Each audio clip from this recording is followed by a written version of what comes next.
ndabashimira ko munteze amatwi. Igihe kwinshi yaririmbaga ngo nawe hemukiye abareyo ngo bimugwa amahoro wari uri hehewe n'umugore wawe.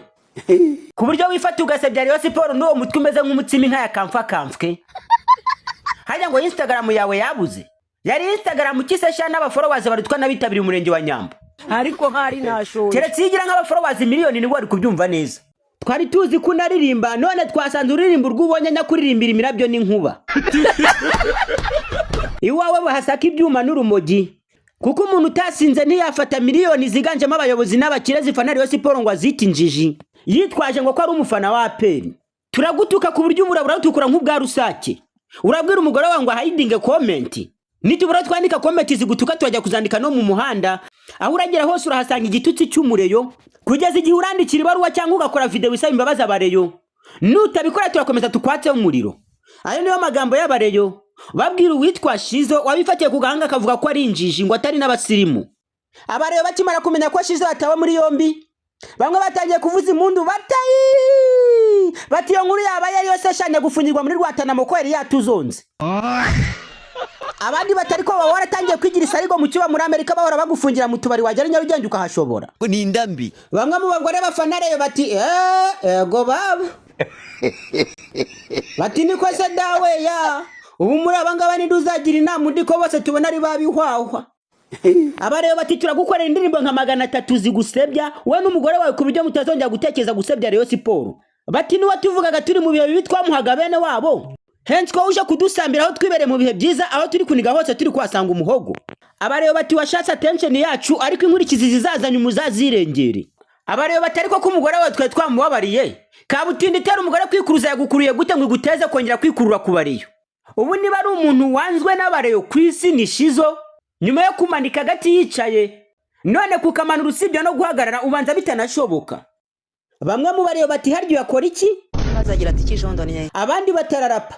Abareyo batararapa iki nyakurapa mu musigiti n'urujwi ruryana mu matwi nka ferizaho imanuka rwa mpara. Mama yangu. Abareyo bati ko aruko twagize amahirwe bagaca ibyuma. Iyo bateraciye ibyuma uyu ntiyari kujya no ku biro bya Rayon Sport akabisenya. Uwitwa Shizo bamumanutse. Ivumbi riratumuka. Bati abanyamakuru ba Sport bazavuga kuri Rayon Sport. Nubwanga ati nk'ubu ngubu uzavuga kuri Rayon Sport. Ubundi Shizo akimara gupostinga umufana wa Rayon Sport umutugaga ku babyeyi nawe yajyaga muri comment akamusubiza. Ariko akimara kubona comment zabaye uvunga nzoka yageze ijya bivamo poster na isiba. None na Instagram yagiye. Ubundi byatangiye umugore wa Shizo ari wo uvuga ngo ko bari atari abasirimu. Abareyo bagiye baramukumanukira binjira mu muryango we binjira mu by'umugore we yari ameze akiri umwana uburyo umugore we yakuze uburyo Shizo yakuze uburyo baryaga ibyo bagiraga gute byose. Ubundi cyahise gitabara Shizo nukubwira umugore ngo funga comment. Akimara gufunga comment bajyaga muri comment z'izindi video z'abandi bana akabaro batukira Shizo. Abareyo batahubwo ni batwereka YouTube ye TikTok ye na Facebook ye bondi tugira utuntu twikorera. Shizo nyuma yuko yavanzemo ngo kwa fana APR. Bamwe abafana ba APR bavuze ko mu kiranga abafana ba APR ari discipline ngo umuntu wese utajya discipline no kujya gutuka abandi ku karubanda ngo wose umufana wa APR. Ubu Shizo ngo yabaye nk'ukuntu ku munsi w'imperuka abanyabyaha bizaba bimeze ngo hari abijuru bizajya ryanga n'ukuzimu kukabanga. Uwitwa Queen yararirimbye ngo nta uhemukira Rayon Sport ngo bimugwe neza. Nta muntu wagerageje kuzana ibyo kwanga Rayon ngo bimugwe neza. Na urabe yumva abariyo with the winner. Abariyo with the winner. Abariyo with the winner. Abariyo with the winner. Kwica kimara kuririmba iyo ndirimbo abantu benshi baravuze ngo arakabije ariko nyuma yaho umuntu wese wagerageje guhemukira Rayon n'uwari warehemukiye mbere byarangiye bimukozeho. Umukinnyi wese uvuye muri Rayon Sport batumvikanye akagenda yisebya cyangwa yivuga nabi iyo ageze mu yindi kipe kamubaho atangira guforopinga agahura n'imvune zigiye zitandukanye akabaho nabi mu ikipe arimo agahura n'imvune cyangwa se bakamushyira kuba bencheri akarya bench ivumbi gatumuka. Hari n'abaretse umupira kubera ko bigumiye kuri Rayon bikanga. Rayon Sport ngo imeze nk'ukuntu imagira. Kumwe Rayon Sport ngo ari inka y'umwami. Iyo uyigiriye ibibazo ugashaka ibintu byo kwigirira nabi ngo iyo nka y'umwami bariye birangira ari wowe uyishyuye. Umureyo akubwira ko afana Rayon Sport n'indi kipe yose yakinye na APR. Ati nubwo Satani yaza mu isura nshya akaba ari ukina na APR umureyo ati nge nafana Satani. Ubundi bivugwa ko mu bantu batatu muhuye umwe n'igice cyangwa babiri muri bo babarabariyo.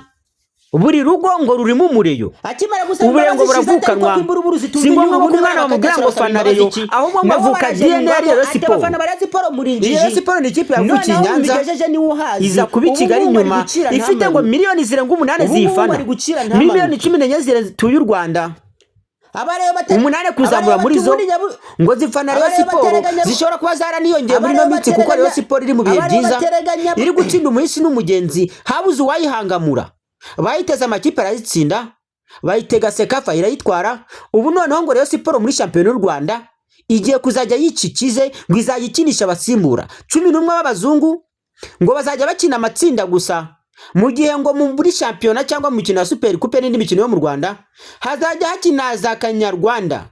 Nta muntu numwe wigeze atekereza uko Rayon Sport yabimeze ukunguku. Nta muntu wategeza ko hari ingingo ashobora kuza muri Rayon Sport agahindura igitereko cyayo. Buri kintu cyose muri Rayon Sport kigahinduka uvuye ku mikinire ukajya mu buyobozi ukajya no mu bafana. Nta muntu numwe wigeze abyitega nyamara ibyo abantu batiteze ubu nibyo biri kuba. Niba ukeneye stage cyangwa internship mu bigendanye na ICT na networking nta handi wayikura usibye muri System Limited. Baraguha ubumenyi bwose bubaho bugendanye na CCTV kamera cyangwa za kamera zicunga umutekano, bakwigisha systeme yose yuko zikora nuko zikoreshwa, baragusobanura kandi banakwigisha kandi bigendanye na access control, harimo nka kumwe bafungura urugi bakoresheje igikumwe, gufungura inzugi z'imodoka hakoreshejwe sensors, systeme zikoreshwa bakora sliding gates cyangwa se za nzugi zisunikwa, bigisha kandi video intercom cyangwa se kwa kundi umuntu uri mu cyumba kimwe avugana n'undi uri mu kindi cyumba kuri video bidasabye telefone. Banaguye training y'ukuntu fire alarm zinstarwa nuko zikoreshwa. Ubwo fire alarm ni bwa buduha buba mu isoko buvuga nk'igihe habaye inkongi y'umuriro mu isoko cyangwa ikindi kintu kidasanzwe buburira baririmo kugira ngo babe barisohokamo. Ubwo nuko uvuga ngo batanga ubumenyi bw'ikigendanye na networking cyose. Aba ntabwo batanga stage cyangwa training ku banyeshuri gusa. Ushobora kuba warabyize yewe unabikora ariko udafite uburambe buhagije. Iki nicyo gihe ngo bagutoze bakugira intyoza ubu mu professionnel kandi ubikora ufite certificate. Ubwo bumenyi bwose babuguha ku buntu usibye amafaranga utanga yo kwiyandikisha gusa. Aho umunyeshuri kwiyandikisha bari 35,000 gusa, naho usanzwe abikora kishura 50,000 byo kwiyandikisha. Urangije kaminuza cyangwa secondaire ariko ushaka kwihugura muri networking na ICT, usanzwe ukora installation za networking ariko ukeneye ubundi bumenyi bwisumbuye kubwo ufite, ni wowe wenyine muri System Limited bakeneye kugira ngo bagutyaze ubintyoza kandi banagufashe kubona akazi. Hamagara iyo nimero iri kuri screen yawe ubundi baguhuze n'inzobere zabo z'abenjeniyeri mu bya networking bagukubita ubumenyi buhagije kandi bagufasha no kubona akazi. Nta wihuguriye muri System Limited ubura akazi kuko abenshi biga bagafite. Kumwe ngo Rayon Sport ari ikipe y'Imana, umuntu wese yivuze nabi ngo abareba bamufata nk'umugomeramana kuko ngo bayamenyeye ubwoko bw'Imana kandi butavogerwa. Abareba bati Imana yirirwa handi gataha i Rwanda, iyi iri mu Rwanda burya ngo ibiri mu bareyo.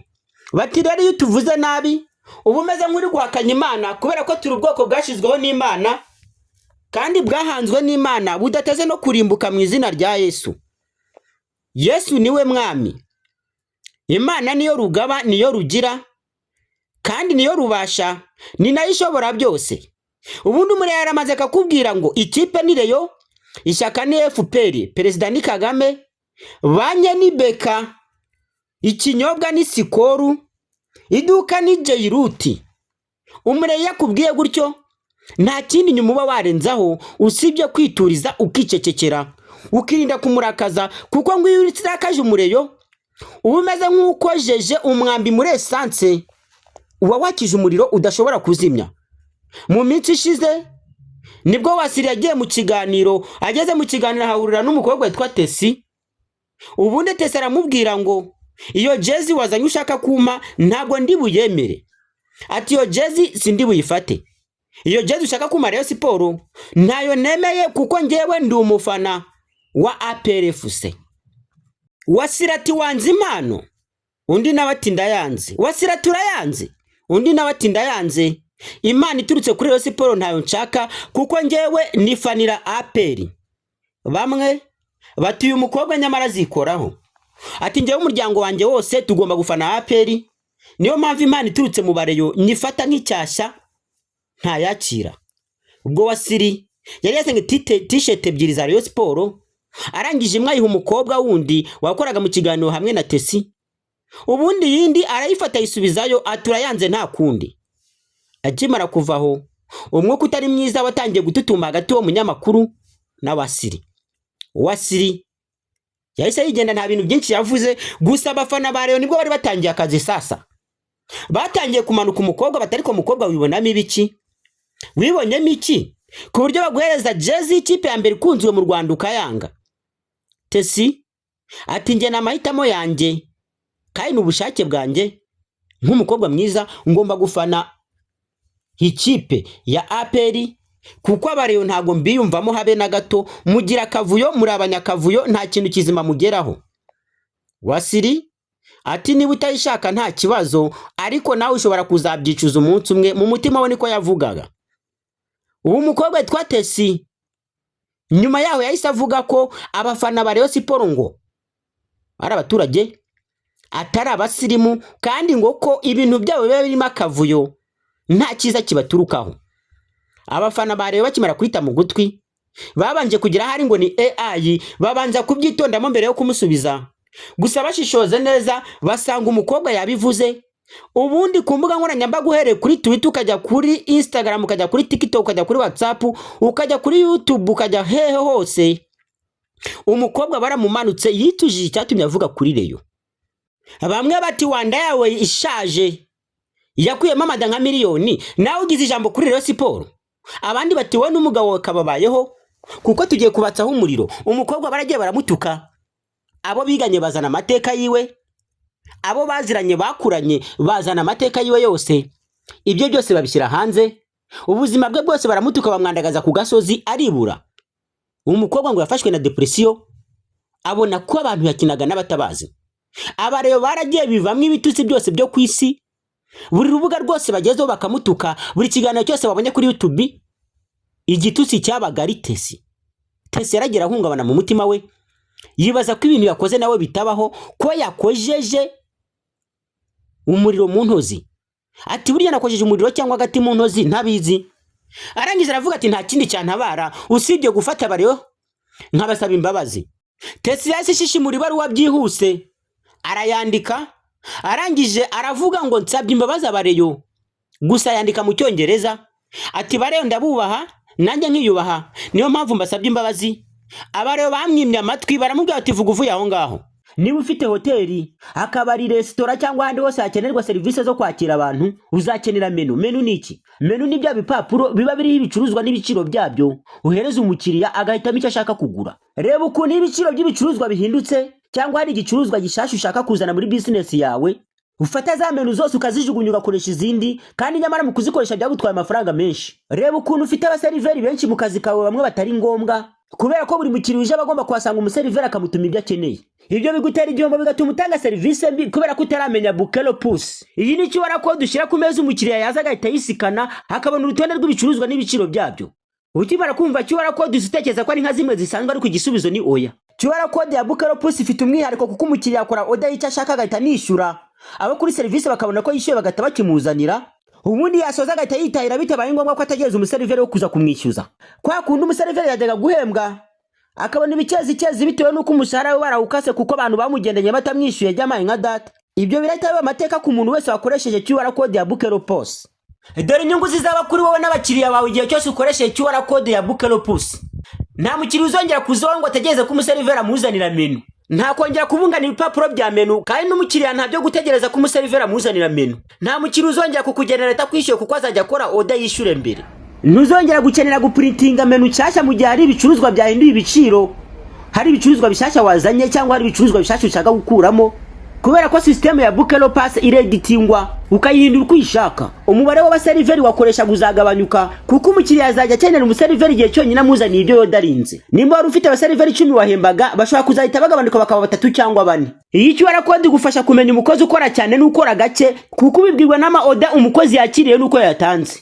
Ubu wari ubayeho utaramenya Bukelo Plus, ibaze ko kuyikoresha ari nk'ubuntu kubera ko wishyura 2% bya buri order yatanzwe. Nta ukwishyuza amafaranga ku kwezi, reka da.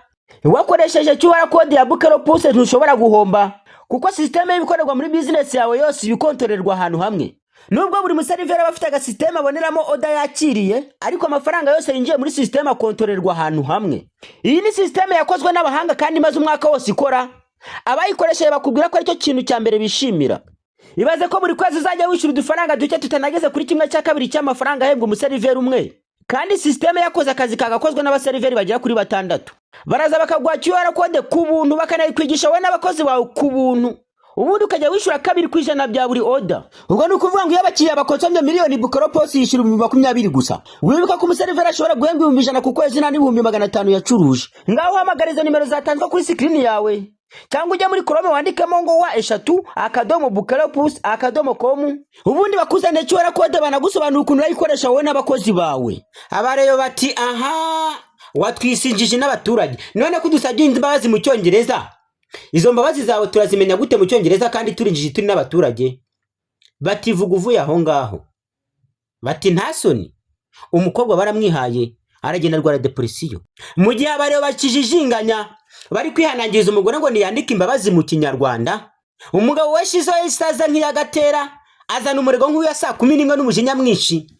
Ati bareyo muri ibicucu, nta kintu kimwe cyo kubasabaho imbabazi. Ati nta soni. Ati mwamenyereye nimwe ngo mugomba kunsaba imbabazi, mwamenyereye umugore. Shiza ati mwebwe mukamvugira umugore nabi kandi murinjije muri nabaswa. Ati muri nibirofa muri n'amadage. Abareyo bahita bivayo bati okay, ushatse kutwereka ko wakoze mu nyamariramo, reka natwe tumariremo sasa. Bagiye baramwataka, baramubwira ngo nta soni ugira, ngo urafata ubwoko bw'Imana ukabumenyera, ukamenyera ikipe y'Abanyarwanda y'Imana, nta soni ugira wowe. Abareyo umujinya wose bahise bawutura umugabo, baravuga ngo noneho umugore wawe icyaha kimuhanaguweho. Bati umugore wabaye umwere, ntabwo tukiri kumwita indaya, n'agakobwa keza, agakobwa k'agasimu, ni n'umugore mwiza ndetse muzarushinga. Abareyo bati ahubwo sasa rero iyi ngegera ivuye muri Amerika ejo bundi bayirukanye, yakoraga amakosa bakayikwitira mu tubari two muri Amerika, yigize isarigoma ije gusarira no kubareyo. Bati turaje tukumvishe, Shizo bamututse, ibitutsi byose bitabaho barabimanukura. Baturiya twamuharaga ko ndashobora kuzavamo umubyeyi, ubu noneho nibugezweho. Bati nta soni wowe urabona umugore wari gusaba imbabazi, tukamubabarira, twarangiza kumubabarira nawe ukazana ubwo bugoryi ugashaka kwivugisha amangambura ahangaha. Ubwo bati ibyo wikora byose, ibyo uvuga byose, nanjye ngo nimwe kurengera turakwataka. Bamwatatse, bamubwira nabi, baramubwira bati ibyo ngibyo ukora uzajya ujya kubyikora iwanyu Rubavu. Nawe arangije ati njye nifatira Tenseri nkanifanira APR. Bati ibyo birakureba, wiza kutuzambiraho icyo wabufana cyose twe turagupiga. Abareyo bamututse, bamubwira nabi, ubundi umuhungu nawe arangije akabasubiza. Uvuze nabi Shizo, Shizo akajya muri comment akamusubiza. Umututse ku mubyeyi, Shizo akajya muri comment akamusubiza. Gusa icyo atarazi nuko abareyo harimo abantu batajya barambirwa, bakubwira nabi kuva mu gitondo kujya nimugoroba. Umureyo nta muha kugirira iyo ushatse kumuprovoka, kandi no mu ndangagaciro zabo birimo. Umuntu wese ushatse kwangarira ndi mu bw'amahoro, baragutuka bakagutukuza, bakakumvisha ko ikipe iri kumenyera ari ikipe y'Imana, ari ikipe y'Abanyarwanda, ari ikipe y'abantu benshi cyane, ari ikipe ya miliyoni 80. Miliyoni 8 ziba mu Rwanda, n'izindi miliyoni 72 bavuga ko ziba hanze y'u Rwanda. Ubundi bavuga ko buri gihugu kirimo umureyo. Nyuma yuko buri gihugu kirimo umureyo, buri gihugu kikagira umwambasaderi wa reyo ugomba gukusanya amafani club yo muri gihugu. Ni ukuvuga ko ahantu hose ugeze uzahasanga umureyo. Bati wibaje ugasubira muri Amerika uzasanga y'umureyo. Igihugu cyose uzajyamo ku isi uzasanga mu umureyo kandi azigaragaza. Abareyo ntago bajya baripfana. Umureyo wakunze reyo ahita ajya mu itangazamakuru akabivuga. Abareyo bati twebwe dutinyuka n'umuyobozi wa Rayon Sports atari kwitwara neza, ati twamutuka. Henswe wowe imbowe yabaye muri Amerika bakayirukana ikaza mu Rwanda ukabushatse ejo bundi. Bati ubwo ejo bundi utangiye kubyimba we kuryo waza ukavuga ibyo ubonye kuri Rayon Sports. Abareyo bamututse, ibitutsi byose bibaho, ababoroga bakafata ibitutsi bamututse bakabipostinga, abareyo bakongera. Shizo nawe ageze hararambirwa, post arayisiba. Atimara gusiba post abantu mumvaga birangiye, baravuga ngo noneho abareyo ntago barakomeza kumutuka kubera ko na post bari kuboneho yo kumutukiraho. Gusa icyatunguye abantu nuko mu masaha ya mu gitondo abantu babyutse babona Instagram ya Shizo yagiye iraguruka. bamwe bati mbega ubugome bw'abareyo Instagram yose aka kanya base bayitwara.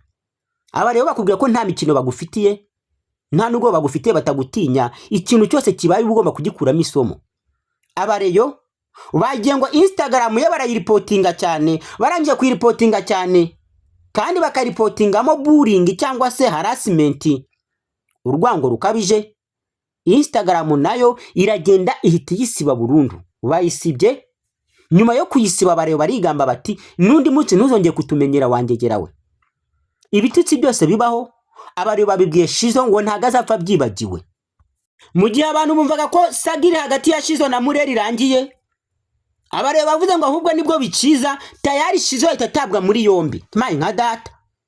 Abareyo bati ko tutoroshyera, ko turamugezayo. Inkuru imaze gutambuka muganya iragaragaza ko witwa Shizo yatawe muri yombi n'urwego rw'igihugu rw'ubugenzacyaha, nubwo ibyo agurikiranwaho bitaratangazwa, ariko tayari yamaze gutabwa muri yombi. Ni inkuru zagiye hanze kandi ngo zizewe. Ukoresha imbuga nkoranyambaga cyangwa umuburaga witwa Mideli Rwanda, Mideli w'Abanyarwanda dukesha iyi nkuru, yavuze ko ngo Shizo yatawe muri yombi kandi ngo amakuru afite yahagazeho, nubwo batazi ngo icyo akurikiranweho. Yanagaragaje n'akavideo kagaragaza Shizo yitabye RIB ya Kicukiro, nubwo amakuru y'ibyo akurikiranweho bitarajya hanze, ariko ngo uyu muhanzi Shizo yamaze gutabwa muri yombi. Aho niho utinyira Abareyo. Abanyamakuru bati nyamara ikipe yarutse gutwara Sekafa ni umuriro wo kotera kure. Bati ntago twatuzi ko ibintu byabo biri kuri uru rwego. Mu minsi ishize nibwo Rayon Sports yitabiriye Sekafa Kagame Cup, nta muntu yiha amahirwe, birangira Abareyo banayegukanye. Bakimara kuyegukana abantu bati nyamara Rayon Sports ifite gahunda. Bati ariko nubwo yegukanye iracyoroshye. Bati ngaho ni igindi mikino itegura. Nyuma yuko Rayon twaye Sekafa, iki nyindi mikino ikayitsinda, manje gukubita iyitwa Matare, yikubita ibitego 3-0. Iyi Matare yari yakinye na APR itsinda kimwe kusa kitumvikamweho, bavuga ko ngo batarabagitsinze yari yaraririye. Abareyo bo bakubwira ko nta muwe na zimwe bakugirira, baragukubita hasi hejuru, nta kintu na kimwe baba batinya, baguhereza ibyawe. Ibintu byose umure yakubwiye arabikora. Iyo umure yakubwiye ngo tuzaguhemukira, araguhemukira koko. Nta muwe na zimwe wazana ku Mureyo warakaye. Umureyo warakaye ni wawe perezida wa Rayon Sports, bameze nk'abakongomana ba Rayon Sports. Ubundi muri Kongo iyo ikipe yatsinzwe cyangwa ikipe yitwaye nabi, cyangwa hari umukinnyi bikekwa ko yitwaye nabi ku bushake cyangwa atsindikiza ikipe, iwabo mu rugo ibyo byose asanga babitwitse. Inzu asanga bayimenye yasanze bakayitwika. Umugore we n'abana be barabaprovoka cyane, bagashaka nabo kuba babagirira nabi. Umureyo nawe rero, nubwo mu Rwanda ibyo ngibyo byo kwigaragambya no kugira nabi bitemewe, ariko byibuza kubwira amagambo mabi, waba uri umuperezida w'ikipe cyangwa waba uri iki. Rayon Sports ni ikipe y'abaturage, ntabwo ari ikipe y'umuntu ku giti cye. Ni ikipe y'abaturage, buri muturage wese abayifite y'ijambo. Iyo yatsinzwe, ubuyobozi bw'ikipe bujya mu bibazo, kubera ko n'umuturage uturutse za Nyamagabe za Nyamasheke mu byaro by'iyo ngiyo abafite uburenganzira bwo kuza kuri radio cyangwa ku kindi gitangazamakuru kigiye gitandukanye cyangwa kuri televiziyo, akavuga kari murori, agatukana, akavuga nabi, abakinyi bose akabaha bene wabo, abayobozi akabaha bene wabo, mpaka ikipe igiye ku murongo. Ubu rero nta Mureyo wari wese kwijujuta. Abareyo bari biturije bibereye mu byishimo, abayobozi bameze neza, abatoza bameze neza, buri muntu wese wo muri Rayon ameze neza, ariko ngo izi nturumbutsi sinzi aho zaturutse ziza kuvanga ibyishimo by'Abareyo. Umureyo ati twe dufite gahunda yo kujya mu matsinda no gutwara Super Coupe, wowe ukaza sinzi wagutumye ukaza kwivanga mu byishimo byacu. Bati iki nicyo gihe ngo tubone. Bagiye baripotinga ngo account, bakayiripotinga mu gitondo saa 7 nimugoroba, buri munsi bararipotinga mpaka account tayari. Instagram ngo igurutse, iraguruka.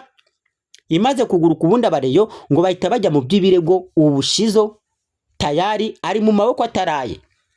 Kwinisha nyamara yarabirinde ngo nta uhemukira Rayon Sports ngo bimugwe neza. Iki ni gihamya cyuko nta muntu numwe uzigira avuga Murera nabi ngo bimugwe amahoro, ahubwo nuzabigerageza bizamugwa nabi. Hari abakinyi bagiye bava muri Murera bakagenda, baramuka bagiye muri APR cyangwa bahemukira Rayon Sports bakajya mu yindi kipe ya Mukeba, bikarangira nabi. Ubu witwa Jaberi ashobora kuzafata agiye gusohokera igihugu bitewe n'ibyo yakoreye Abareyo. Jaberi yabesha Abareyo ko agiye muri Wormaria, birangira agarutse muri APR, nyamara ari umupangu wari warapanzwe, abariyo baramwanga kugeza naho ngo n'inzu wabagamo umuri ahita yigusohora bi yari umuriyo. Iyo wabaga mu murandi wo dufana Rayon Sport ukaramuka uyihemukiye uyivamo uyisohokamo ukagenda. Usibye Jaberi hari umukinnyi witwa Mbarenga nawe yahemukiye Rayon Sport arayigambanira, we n'uwitwa Haji. None ubu bose na babencheri muri APR icyizere cyo gukomeza gukina umupira kuri bo kiri kugenda kiyoyoka, bashobora no gusezera kariyeri yabo nta kintu kizima bagezeho, babikesha ngo guhemukira ikipe ya Rayon Sport. Umuntu wenyine wanze guhemukira Rayon yitwa Rwatubyaye, niwe muntu wavuze ngo azagwa inyuma ya Rayon, ndetse n'uwitwa Muhire Keve nawe ngo azagwa inyuma ya Rayon, ngo ntaho Rayon Sport izamukikira, bazakomeza kuba abana bayo. Muhire Keve ati nge nta yindi kipe mu Rwanda nakinira itari Rayon Sport. Ibyo mwayivuga byose uko mwayisebya kose, nge nta kipe nakinira yindi itari Rayon Sport. Rwatubyaye Abdul nawe hari igihe ngo APR yamushakaga ariko akanga kuyijyamo bitewe ngo n'urukundo yakundaga Rayon. Abo ni abakapiteni ba kapiteni nze. Rayon Sport bayigeza mu bihe byiza ndetse bayikubita n'ibigwi bikomeye. Ubu umuntu uri kuvuga cyane mu Rwanda yitwa Shizo. Shizo n'umugore we ibyo bakoze nta wavuga ko batari kubyicuza, bari kubyicuza cyane kandi bari no gusaba imbabazi, usibye ko imbabazi z'umuriro ziva kure. Nubwo yakubabarira ahora bikwibutsa. Bamwe batabareyo n'abatinde baguha imbabazi ariko bagahora babikwibutsa. Gusa uwitwa Tesi kuko ari umugore ngo bari bamubabariye bamubwira ngo nta kibazo, nubwo wanze jezi ya Wasiri akanayikwingingira ukayanga, kandi ubundi hari benshi bazifuza bakazibura, reka tukubabarire, ariko ngo baje gusemburwa n'umugabo we.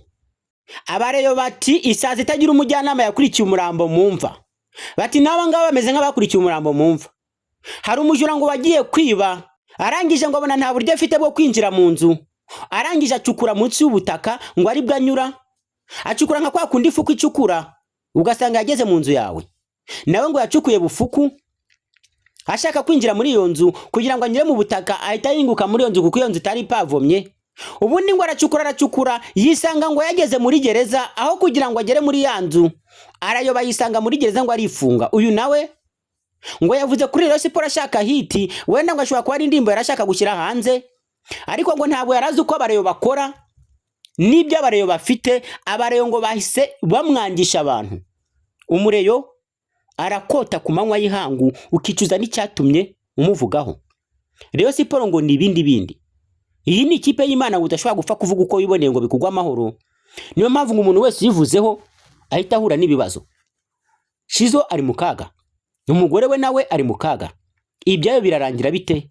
Ibya Shizo na Rayon Sport ntago biri burangirira ahangaha, kubera ko na nyuma y'ibi ngibi akayakoze bazajya bakamwibutsa. Dore amakosa Shizo yakoze. Niba bizi ko ari umuhanzi azakora ibitaramo, mu bitaramo azakora azakenera abafana ba Rayon Sport kugira ngo babyitabire. Usibye no kuba yakenera abafana ba Rayon, azakenera n'abandi bantu muri rusange. Igihe rero wafashe miliyoni 8 mu bagize u Rwanda bose ukazita injiji, biragoye ko ari umuntu waza mu gitaramo cyawe, cyangwa biragoye ko ari n'umuntu wakugurira. Uzakora business mu gihugu, uzagurirwa nande? Icyambere nturi umukozi wa Rayon Sport ngo wenda abo bantu bakwangira ko wavuze nabi APR. Nturi umukozi wa APR kandi ngo abantu bakwangira ko wavuze nabi Rayon Sport. Mu byukuri urwango rwawe rwaturutse ahantu abantu batazi batanasobanukiwe, uraza ufa kuvuga uvuga uhubutse. Igihe cyose ugiye kuvuga ku ikipe ifite abafana benshi muri iki gihugu, ushaka kuyivuga nabi, umanza kumenya ibintu bibiri gusa. Ese nta business nzashinga ku buryo baza kungurira? Ese nta giteramo nzajyamo cyangwa nzategura ku buryo bakwanga kumfana? Ibyo bintu bibiri ubishyira ku ruhande. Iyo umaze kubimenya rero, biragoye ko hari abandi bantu wavuga nabi. Uvuga uziga iyo uri umuhanzi cyangwa uri icyamamare. Shizo rero iby'ubuhanzi yabishyize ku ruhande, ubundi abafata abafana ba Rayon bose arabota abanika ku gasozi, avuga ko ari imburamukoro babuze icyo bakora nta n'ikintu bamaze, anavuga ko bamwe ari injiji abandi ari ibigoryi. Abareyo nabo bati dufite ahantu tugutegesha. Abareyo bati dufite ahantu tugutegeye ibyo wakwigira byose. Turagutuka, nyuma yo kugutuka nta gikorwa na kimwe uzakora ngo tukitabiriye, kandi nitwe benshi mu gihugu. Ubu Shizo yishize mu mazi abira. Si ukwishyira mu mazi abira gusa, kubera ko umuryango we wose yawushize mu mazi abira. Shizo yaba we, yaba umugore we, yaba abana bazamukomokaho, yaba abandi bantu bo mu muryango we batari umugore we cyangwa umwana we, bose yabashize mu mazi abira, kuko ubu yiteranyije n'abareyo, kandi umureyo wose arahari mu gihugu. Nta hantu umureyo utamusanga. Umureyo uzajya mu kabari umusangeyo, umusange muri buwate umusangeyo, ujye Nyabugogo umusangeyo, ujye kuri stade uhamusange, ujye no kuri radio usange hakora umureyo. Buri hantu hose mu gihugu uzagera uzahasanga umureyo. Niyo mpamvu utabugomba kwitwaza uwo uri we cyangwa icyo uri cyo ngo uvuge n'abafana ba Rayon Sports, kubera ko iyo barakaye barakara nabi kandi umujinya wawe ntujya upfa kurangira. Reka dusabira Jizo kugira ngo ave muri gereza, ariko ntazongere kuvuga nabi ikipe y'Abanyarwanda. Usibye na Rayon kandi na APR yivuze kuri nabyo byakubaho.